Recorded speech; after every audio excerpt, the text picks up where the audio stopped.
que nos brinde detalles un poco de cuál es la visión en estos momentos cuando hace tan solo algunas horas escuchamos al ministro Guzmán hablar por lo menos en principio de esos primeros detalles o de esos primeros atisbos, ¿no? De los cuales se habla en principio de la cuestión fiscal, pero evidentemente también de cara a la posibilidad de arreglo que realmente tiene la Argentina con el Fondo Monetario.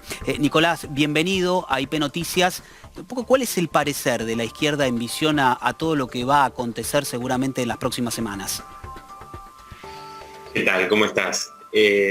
Mira, me parece que un poco lo que hemos visto estos días reafirma lo que nosotros venimos sosteniendo, ¿no? No solamente nuestra postura que ha sido muy clara en relación al desconocimiento soberano de esta deuda, que es una deuda completamente ilegítima, fraudulenta, con el Fondo Monetario Internacional, como así también con los especuladores privados, y que es un mecanismo de sometimiento que tiene el capital financiero sobre los países, particularmente los países como el nuestro.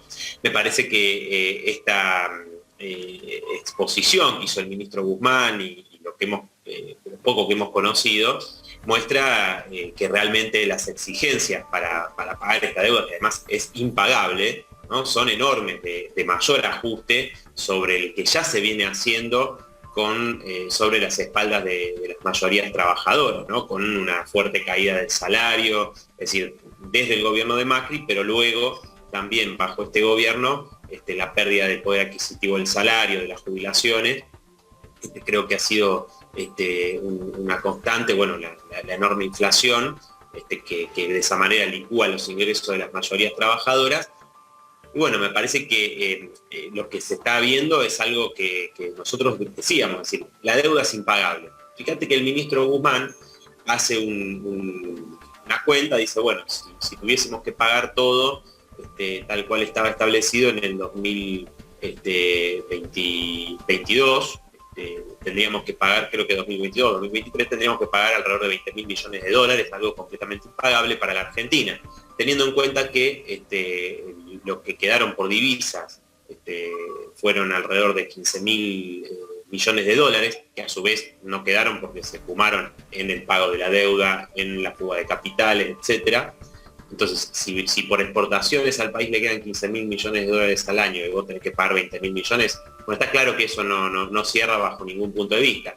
Pero no cierra ahora ni tampoco va a cerrar con los pagos que habría que hacer en relación a no solamente el acuerdo con el fondo, digamos, el pago al fondo, sino también especuladores privados y otros organismos de crédito internacionales en el 2026, por ejemplo, ¿no? 2027, que según algunas informaciones, sería aproximadamente, si vos sumás especuladores privados y FMI, lo que habría que pagar. Entonces, no lo podés pagar ahora, tampoco lo vas a poder pagar en 4 o 5 años. Digo. Entonces, el ministro siempre le gusta hablar de la sostenibilidad de la deuda.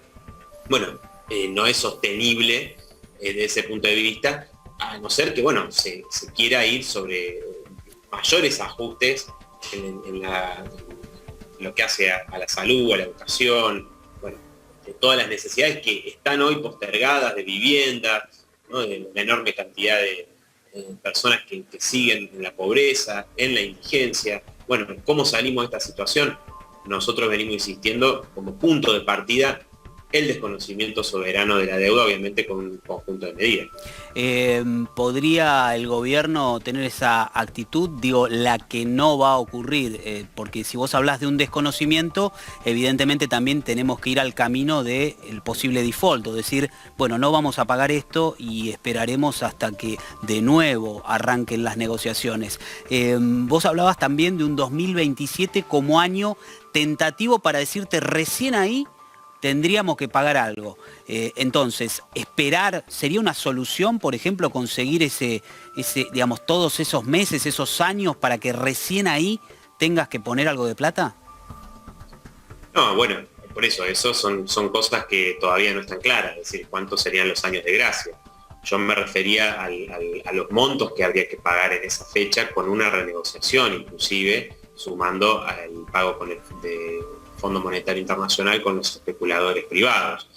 No está claro, digamos, cómo van a ser, porque el ministro sostuvo allí en esa exposición que esta diferencia sobre cuánto sería la reducción del déficit fiscal año a año, ¿no? de 0,7, que sería la exigencia, ¿no? Para ir a un déficit, digamos, una convergencia de un déficit cero, en varios años. Bueno, el FMI exige que sea más rápido esa convergencia, ese ajuste, digamos, del déficit fiscal, y el gobierno plantea, bueno, que no va a poder llevar adelante esto, y además plantea el tema de la cuestión del crecimiento económico, ¿no? Que ahí, fíjate que hay una paradoja, ¿no? Porque el crecimiento económico, recién lo decía, ha habido una exportación, una cantidad de dólares que han quedado, que ha sido importante, de 15.000 millones de dólares. Sin embargo, eso el propio ministro reconoció cuando estuvo en el Congreso,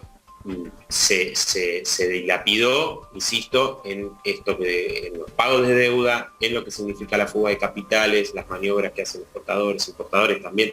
Bueno, entonces me parece que ahí hay un núcleo muy importante, y yendo a lo otro que vos me consultabas, nosotros no sostenemos un default como el que sostiene o el que se hizo en el 2001, ¿no? Es decir, donde los capitalistas descargan esta situación de crisis sobre la espalda de las mayorías trabajadoras, sino que lo que planteamos es una medida como parte de un plan general. Por ejemplo, medidas de autodefensa elementales, como el monopolio estatal del comercio exterior, ¿no? Que a vos te permitiría controlar todo lo que entra y lo que sale del país, que no sea un monopolio privado como es actualmente, donde vos tenés los puertos privados de Rosario, donde un puñado de cerealeras, grandes empresas vinculadas al agronegocio manejan gran parte del comercio exterior, la nacionalización de la banca bajo el control de los trabajadores y las trabajadoras, para que esos recursos que se fugan permanentemente, y son esta fuga es vehiculizada por los bancos, ¿no? El propio Macri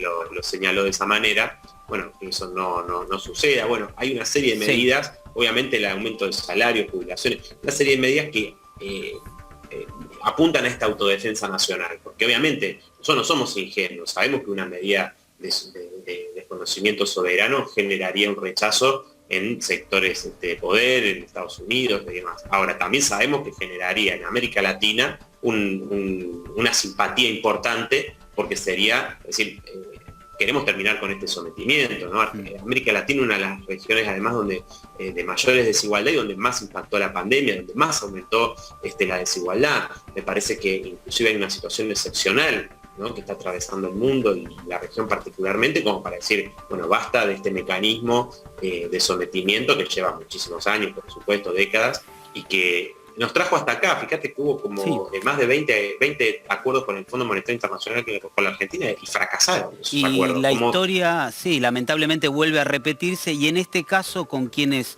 fueron parte, ¿no?, de contraer esa deuda, siempre dejados de lado en el medio de la negociación, algo que también debería ser importante, puestos como actor, o no solo eso, quizás investigados por esta cuestión de la deuda, de la cual, bueno, fue muy rápido todo para contraerlo, 1 minuto y medio por un canal de YouTube. Durante todo ese tiempo un expresidente que hoy se rasga las vestiduras habló, incluso pedía todo ese dinero. Pero yo te quiero sacar de todo esto y preguntarte, ya que tenemos esta charla, ¿qué opinás vos o qué opinión te merece toda la información que conocimos durante estos últimos días acerca de lo que se denominó como la Gestapo macrista, en relación al video ese que se conoció y en relación también un poco a la propia actitud, ¿no?, que tuvo la ex gobernadora María Eugenia Vidal, desconociendo parte de lo que allí ocurría?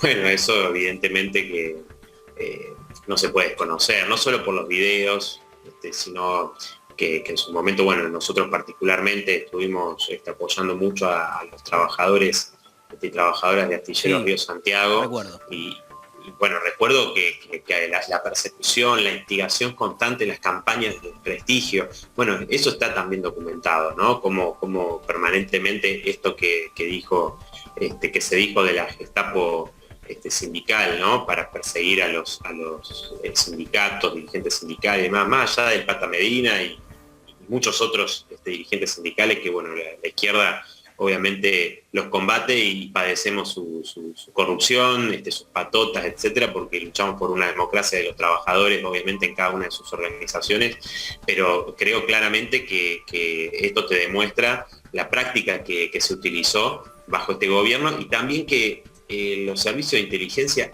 gobierno tras gobierno, muestran que se utilizan para el espionaje interno, ¿no? De opositores, dirigentes sindicales, ¿no? Y creo que buscaban claramente diezmar a la resistencia de muchos sectores de trabajadores a los planes macristas, ¿no? Entonces me parece que es un hecho muy, muy grave, más obviamente lo que dijo de Gestapo sindical, ¿no? La verdad que eso, gravísimo esos hechos, y me parece que hay que investigar a fondo, pero también hay que ir a ese debate, ¿no? Al debate de estos servicios de inteligencia que son utilizados para el espionaje interno, ¿no? Constantemente. Entonces creo que ahí ya te muestro.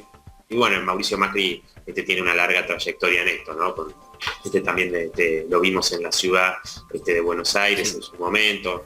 Me parece que hay que avanzar en una fuerte investigación que también tiene que tener una participación por parte de organizaciones y sectores de trabajadoras y trabajadores que estuvieron afectados, que fueron víctimas, ¿no? De esto, pero lo que te mencionaba Astillero era claramente, ¿no? Un intento privatizador y para eso desprestigiar la organización de los trabajadores y las trabajadoras, años y años de lucha, una referencia para muchísimos trabajadores en la región, en la provincia de Buenos Aires y a nivel nacional, de cómo se resistió a las privatizaciones en los 90 a Menem y a Duhalde, ¿no? Que claramente Astillero fue de las pocas empresas a nivel nacional, creo junto a la EPEC de Córdoba, el sindicato de Luz y Fuerza, donde no se pudo avanzar en la privatización gracias a la lucha de sus trabajadoras, de sus trabajadores, ¿no? Así que bueno, creo que hay que investigar a fondo todo este escándalo. Nicolás del Caño, muchísimas gracias por este contacto con IP y la charla, ¿eh? Nosotros ahora vamos